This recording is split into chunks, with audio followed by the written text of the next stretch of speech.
Hello and welcome. My name is Alan, and today we are back with more. The Prose Edda. So, yeah, last episode we talked about binding Fenrir and some more of the gods. Today we'll pick up and be talking about the goddesses, valkyries, uh,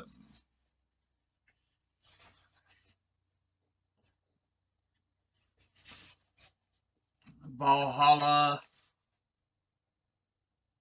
So, yeah, but let's get into this. Part 35 Goddesses. Then Gangleri asked, "Who are the goddesses?" Hai answered, "Frigg is the foremost. She owns the dwelling called Finzelir, and it is splendid in all ways. The second goddess is Saga. She lives at Sokvabek, which is a large dwelling. A third is Air, the best of doctors. A fourth is Gefjon. She is a maiden and a woman who uh, and women who die as virgins serve her. The fifth is Fula. She too is a virgin, and she goes about with her hair falling loose and a gold band around her head. She carries Frigg's ashen box, looks after her footwear, and shares secrets with her. Freya, along with Frigg, is the most noble. She married the man called Odd. Their daughter, Nos, is so beautiful that from her name comes the word for treasure that is exceptionally handsome and valuable.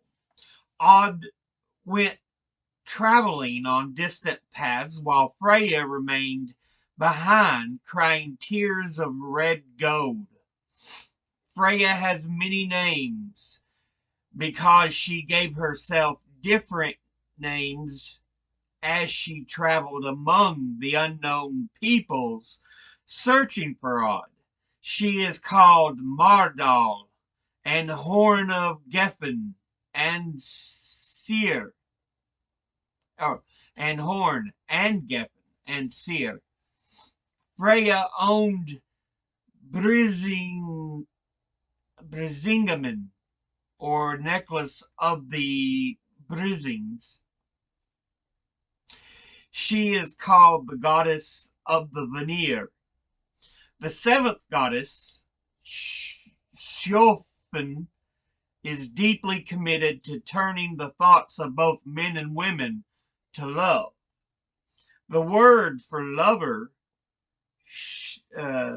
Shafni, is derived from her name. The eighth goddess is Lofen, or loving. She is so gentle and so good to invoke that she has permission from Allfather or Frigg to arrange unions between men and women, even if earlier offers had been refused and unions have been banned. From her name comes the word lof, meaning permission as well as high praise. The ninth is Var, or beloved.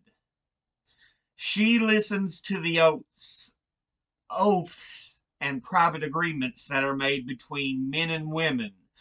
For this reason, such agreements are called Varar. She takes vengeance on those who break trust. The 10th, Vor, or careful, is so knowledgeable and inquires so deeply that nothing can be hidden from her. Hence the expression that a woman becomes aware, vor, of what she learns. The 11th is sin or refusal. She guards the doors of the hall and locks out those who ought not to enter. She is also appointed to defend cases that she wants to see refuted in the courts. From this situation comes the expression that a denial, sin, is advanced when something is refused. The 12th, Hlyn, or protector, is appointed to guard over people whom Frigg wishes to protect from danger. From her name comes the expression that he who escapes finds Hlynir, peace and quiet. The 13th, Snotra, is wise and courtly. From her name comes the custom of calling a clever woman or man Snotra. The 14th is Ginna. Frigg sends her to different worlds on errands. She has the horse named Hofvarpnir, hoof kicker, which rides through the air and on the sea. Once some Vanir saw her path as she rode through the air, and one of them said, "What flies there? What fares there, or moves through the air?" She replied, "I fly not, though I fare and move through the air on Hopvarnir, and the one whom Hamskerpir got with Gardrofa." From Gana's name comes the custom of saying that something Gnefir looms when it rises up high. Soul, or sun, and Bill are natures have already been described, are counted among goddesses. Part 36, Valkyries and Goddesses. There are still others whose duty it is to serve in Valhalla. They bring drink and see to the table and the ale cups. The Lay of Grenir names them in the following way. Hrist and Mist. I want to bring me the horn. Skegjold and Skogul. Hild and Thrud. Hlok and Herfjotur. Gol and Girhod. Rangrid and Rodgrid. And Regan Leaf. They bring El to the Enherjar. These women are called valkyries. They are sent by Odin to every battle where they choose which men are to die, and they determine who has the victory. Gun and Rhoda and the youngest Norn named Skuld always ride to choose the slain and to decide the outcome of a battle. Earth, the mother of Thor, and Rind, the mother of Vali, are counted among the goddesses. Number 37, the tale of Frey and the giantess Gerd. Gemir was the name of a man whose wife, Aurboda, came from the family of the mountain giants. Their daughter was Gerd, and the most beautiful of all women. One day Frey entered Hlidskjalf and looked out over the worlds. When he looked to the north and saw a dwelling with a large splendid house, a woman was walking up to the house. When she raised her arms to unlock the door, the light glanced off her arms, both into the air and onto the sea, and because of her the whole world brightened. For his arrogance of having sat himself in the holy seat, Frey was made to pay, and he went away overcome with sorrow. He was silent when he returned home. He neither slept nor drank, and no one dared to speak to him. Then Njord sent for Skirnir, Frey's manservant. He asked Skirnir to go to Frey and ask with whom he was so angry that he would speak to no one. Skirnir said that he would go, although he was not eager to do so because he expected he would be answered roughly. When Skirnir met with Frey and he asked him why he was so downcast and would not speak with anyone, Frey replied that he had seen a beautiful woman and that on her account he was so filled with sorrow that he would not live long if he could not have her. And now you are to go and ask for her hand on my behalf. Bring her back here to my home, whether or not her father agrees. For this service I will pay you well. Then Skirnir replied that he would undertake the task. But in return, Frey should give him his sword. The sword was so good that it fought by itself.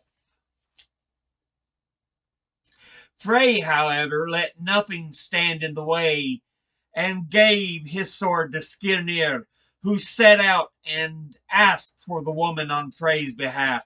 He received her promise that 9 nights later she would come to the place called Bray and would marry Frey there.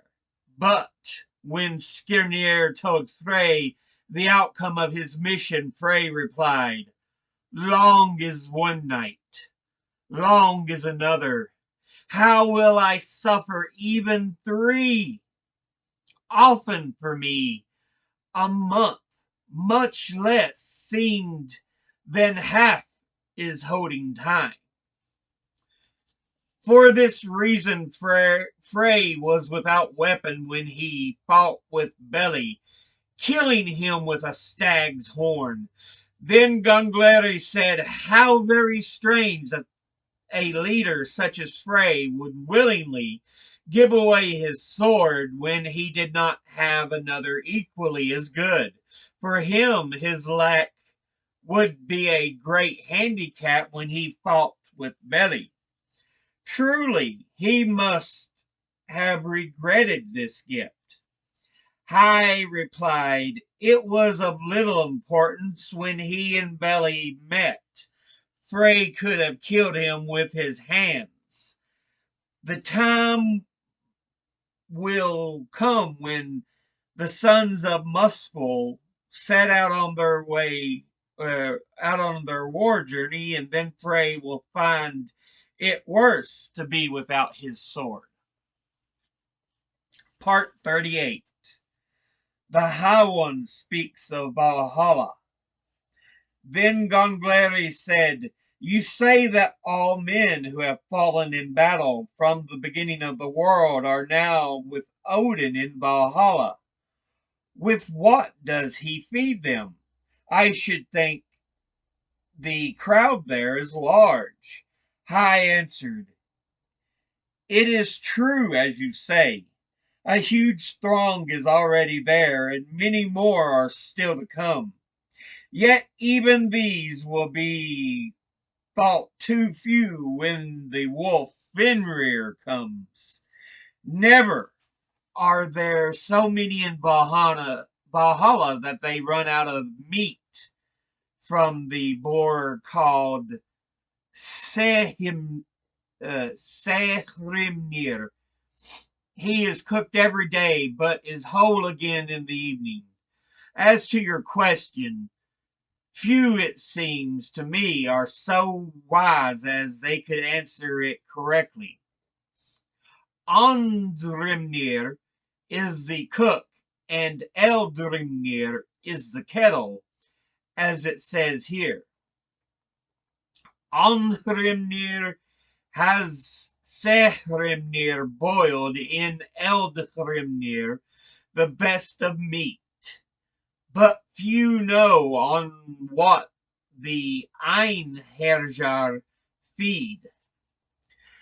Then Gangleri asked, "What does Odin eat the same food as the Einherjar?" I replied, "He gave the food on his table to his two wolves, Geri and Freki. He himself needs nothing to eat. For him, wine is both drink and food." So it says here, Geri and Freki are fed by the battle-skilled father of armies. But on wine alone, weapon-glorious Odin ever lives. Two ravens sit on Odin's shoulders, and into his ears they tell all the news they see or hear. Their names are Hugin, thought, and Munin, mind or memory. At sunrise he sends them off to fly throughout the whole world, and they return in time for the first meal. Thus he gathers knowledge about many things that are happening. And so people call him the Raven God, as is said, Hugin and Munin fly each day over the wide world. I fear for Hugin that he may not return, although I worry more for Munin. But yeah, we'll go ahead and end this episode there. So yeah, next parts of the book we look at uh, the actual hall of Valhalla. We look at the birth of Sleipnir, the ship Skidbladnir. Thor and Loki begin their journey to Giant Land. Thor encounters Skirmir in the forest. Thor reaches the stronghold of Utgarda-Loki. That one's a long piece, several pages. So yeah, we may not get to every one of them on the next episode, but yeah. In this one, we find out about the goddesses, the valkyries, um, the god Frey, and giantess Gerd. So clearly, as I've explained a number of times, your giantesses are not necessarily giant women. Your giants aren't necessarily giant men. But that is what they are called, giants, giantess.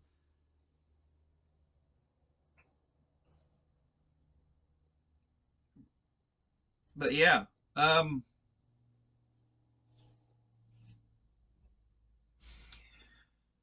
we get a look at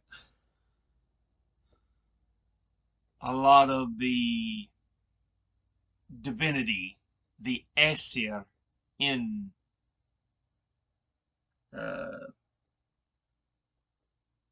Norse mythology.